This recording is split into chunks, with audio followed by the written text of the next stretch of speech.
A boss be rising, baby TV's igniting, turn the volume up, yeah the whole world's invited. From the gravel roads to the neon dreams, she built an empire out of broken wings. Boss be rising, sky ain't even the ceiling when she hits go live, everybody feels it.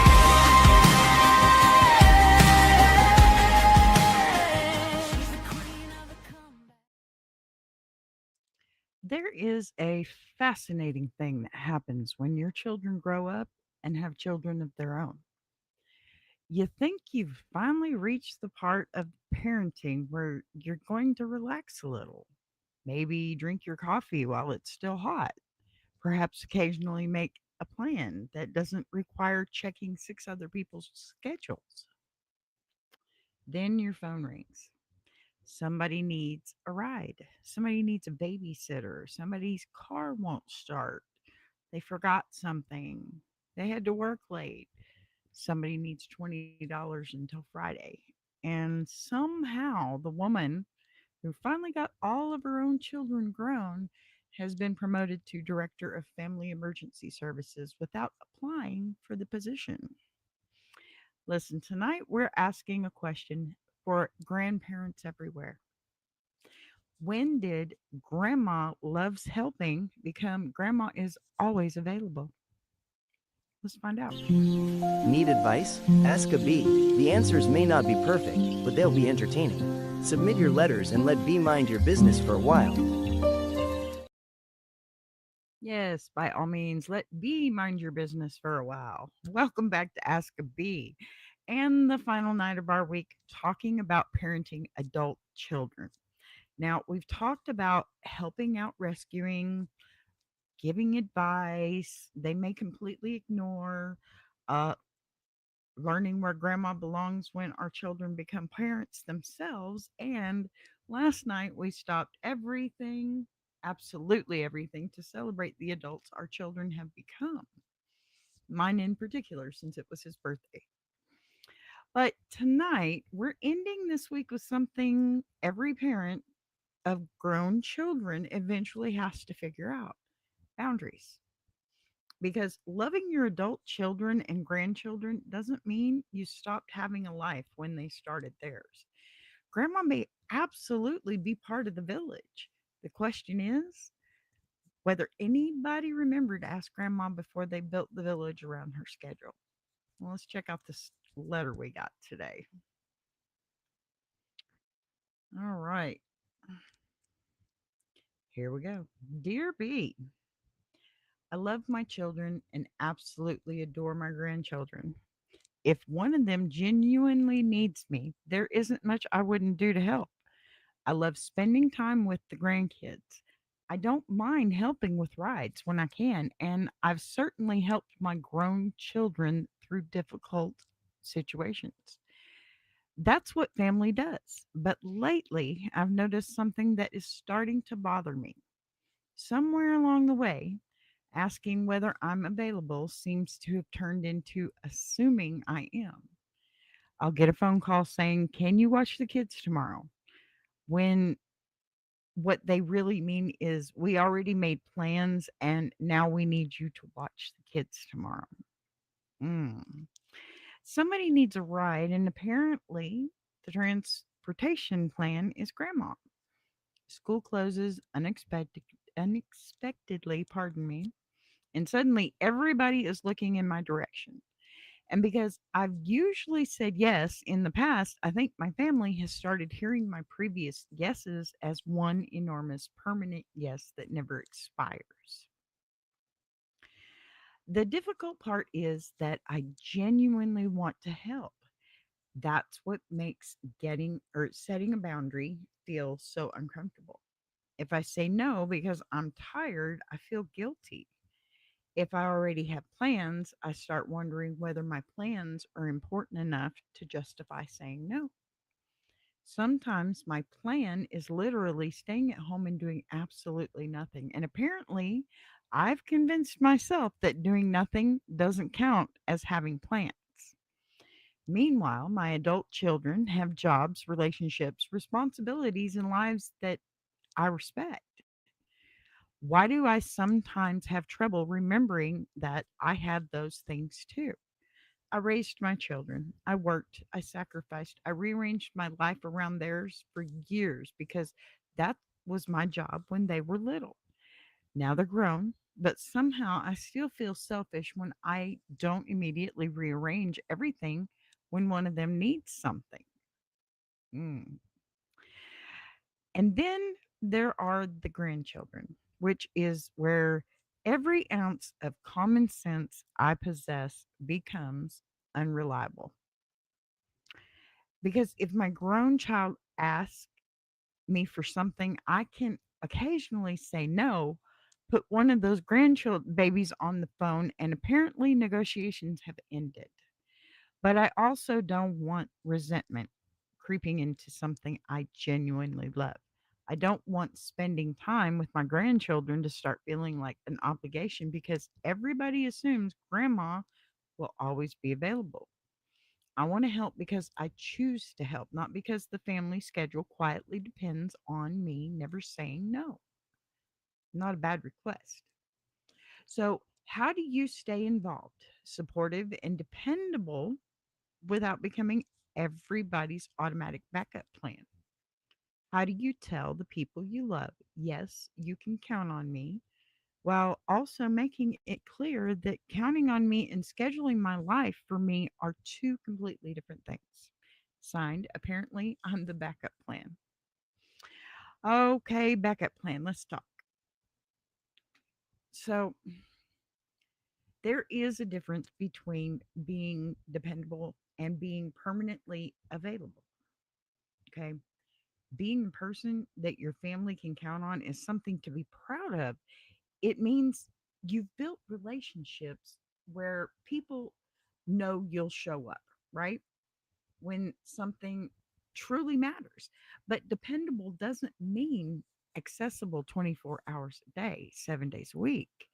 If every scheduling problem automatically becomes grandma's problem, we're no longer talking about occasional family support. We've quietly created a system that depends on one person just continually rearranging her life. And the strange part is that nobody necessarily intended to take advantage of grandma. You know you didn't. We know you didn't. Families just they develop habits. Grandma said yes the first 10 times, so everybody stopped imagining that that number 11 might be different.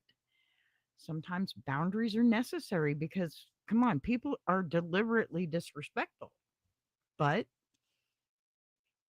they're necessary because everybody became comfortable with an arrangement nobody ever actually discussed, right? So, another point I don't want to is sometimes enough of a reason.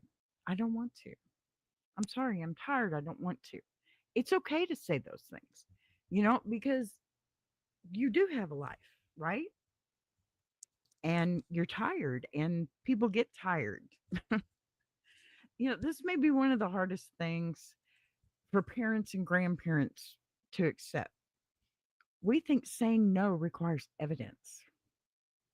I do it all the time. No, I'm sorry. I really got this to do. Y- Why do I have to say that? No, I'm sorry. I can't. If we're sick, definitely acceptable, right? If we have an appointment, okay. But what if grandma is tired? What if she wants to watch television in her pajamas? What if she planned to spend Saturday reorganizing a closet, taking herself somewhere, working on a hobby, or doing absolutely nothing? Rest is a plan. Free time belongs to the person who has it. And honey, you've earned it. You don't have to prove that your plans are more important than somebody else's need before you're allowed to keep them, right? Helping family is generous. It stops feeling generous when you believe you're not allowed to choose otherwise. That's the part that gets me. because I have my choices. And yes, my choice is to take care of my grandchild. And yes, those wonderful things that we do together, they're my choice. But if somebody were to tell me, this is what I need you to do, and this is how I need you to do it while my child is at your house, well, we'd have to have a discussion about that. Because, first off, my house, I can abide by your rules, but still my house, right? You know, I only have one grandchild, so I don't have a whole lot of experience with all that yet. My daughter and I would get along quite well.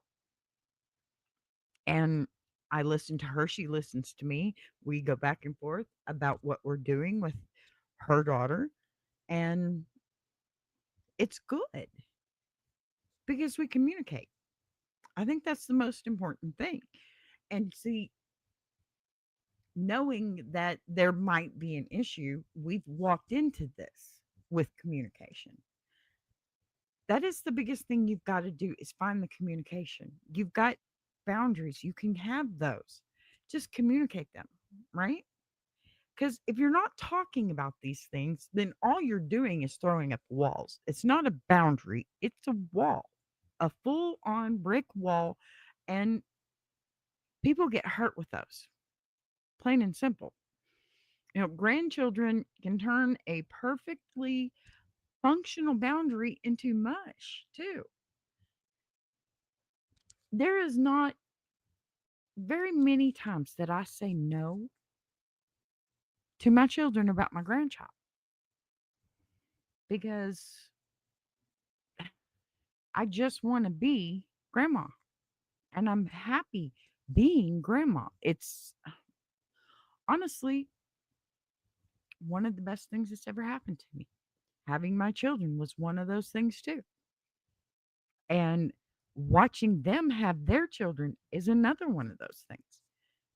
Yes, I've had to pull myself back out of the relationship a little bit just because I felt like I was intruding, but that's why we communicate so that neither is intruding and neither is doing the wrong thing or, you know, you have to have communication no matter what relationship you're in with anybody. And let me tell you, my daughter and I, we talk way more than me and my son do right now. And it's not a woman thing. It's because we respect each other. And that is the second biggest thing that I want to talk about. Communication and respect. You have to have that between each other or it's just not going to work.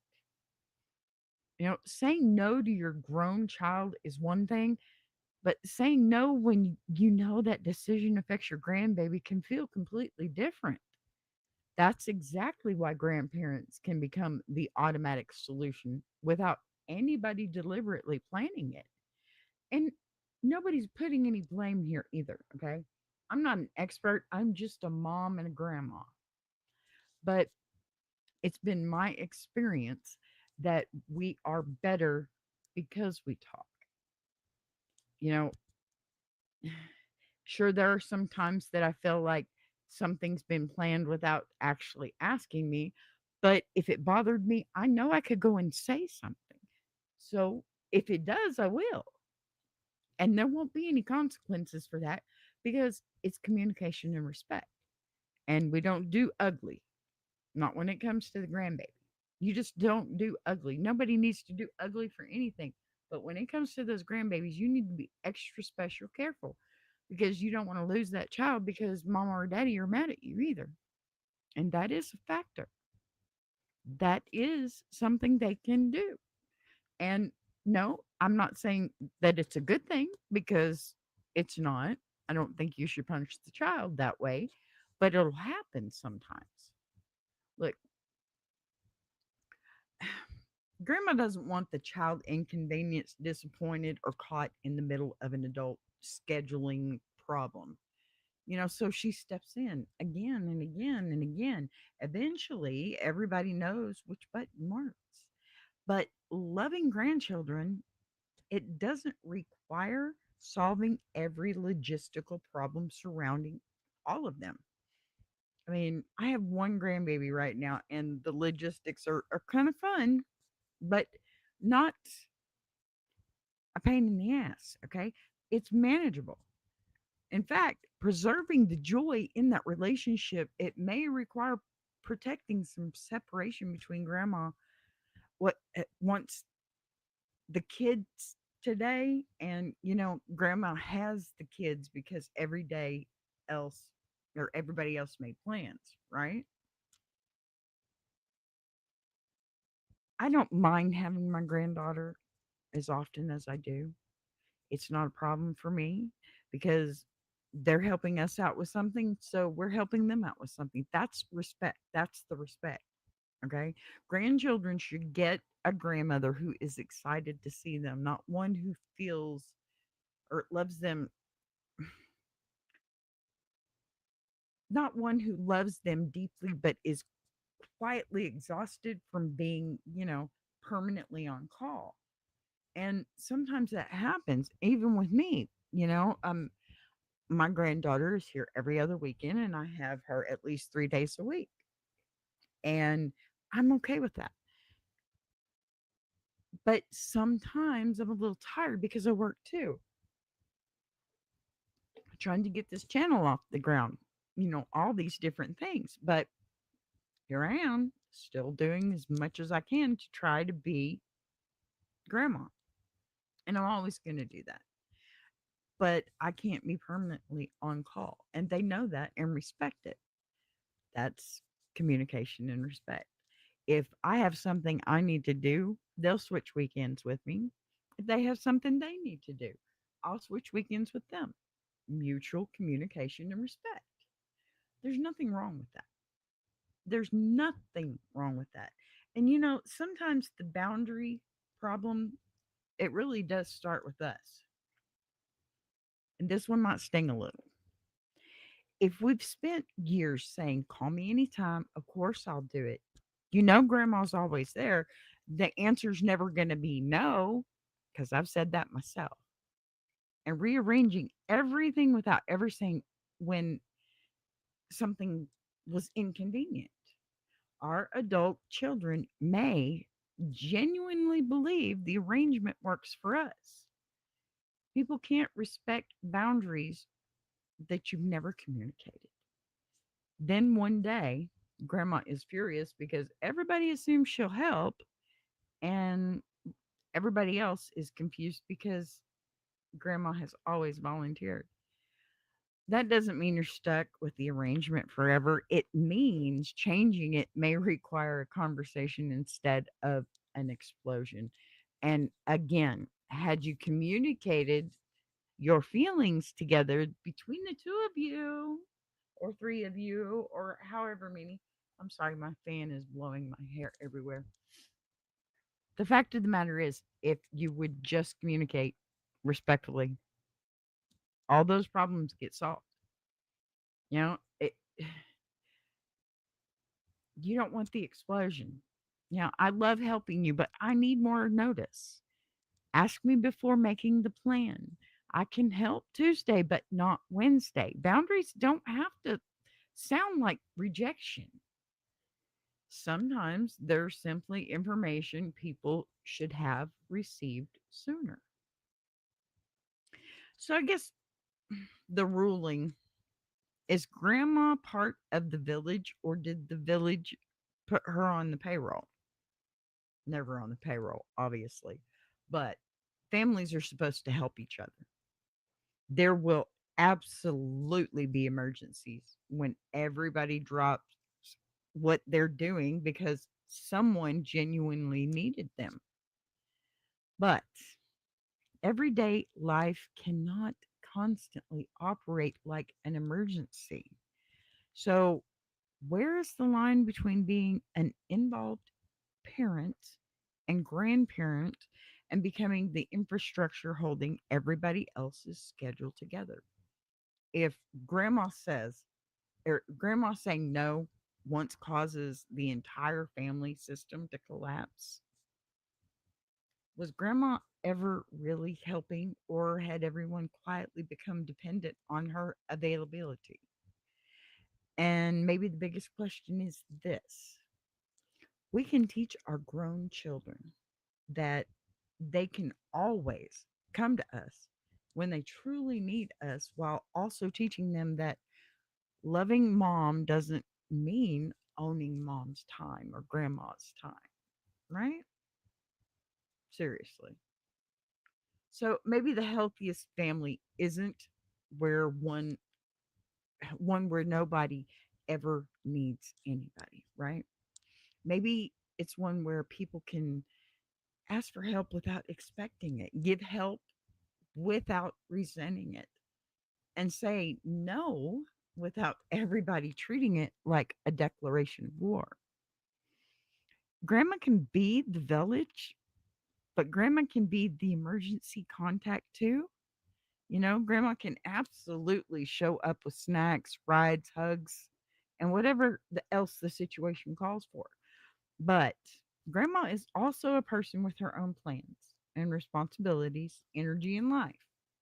And after spending years raising children, perhaps one of the privileges of this stage is finally getting to decide what you do with some of your own time. So, yes, call grandma, ask grandma. Grandma might even say yes before you finish the sentence. Just remember one tiny detail: ask grandma before you schedule grandma. Tell me what you think in the comments. You guys, hit that like and subscribe for me, please.